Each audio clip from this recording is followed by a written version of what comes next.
મારી સાથે અમારા સહયોગી જિજ્ઞાસા જોડાયા છે। જિજ્ઞાસા, હવે સ્થિતિ આવી ગઈ છે કે જ્યાં ભારત પણ મિસાઇલથી લાહોર કરાચી સુધી જવાબ આપી ઇસ્લામાબાદ સુધી જવાબ આપી રહ્યું છે અને આવનારા કલાકો આ જ ગતિવિધિઓ રહેશે તો સૌથી મહત્વના બની જશે। જિજ્ઞાસા,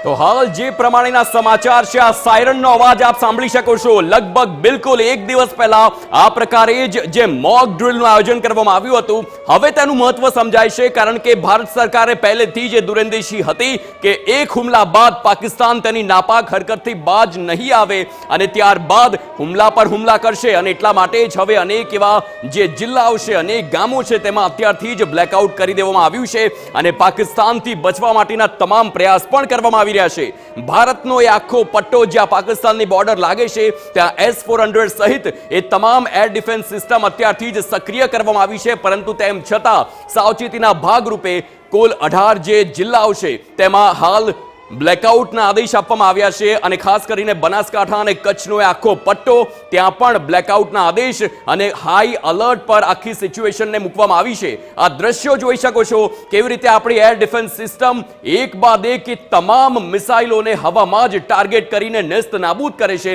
એટલે કે અત્યાર સુધી આખા ભારતની વાત કરીએ તો કોઈ પણ એ હુમલો અને તે હુમલાને કારણે નુકસાનના કોઈ સમાચાર નથી આવ્યા। જે એર ડિફેન્સ સિસ્ટમ ભારતે રશિયા પાસેથી ખરીદી છે તે આખી સિસ્ટમ ખૂબ જ સક્રિય અને સચોટતાથી એક એક મિસાઇલને શોધીને હવામાં જ નેસ્ત નાબૂદ કરે છે અને એટલું જ નહીં, આ એર ડિફેન્સ સિસ્ટમની મદદથી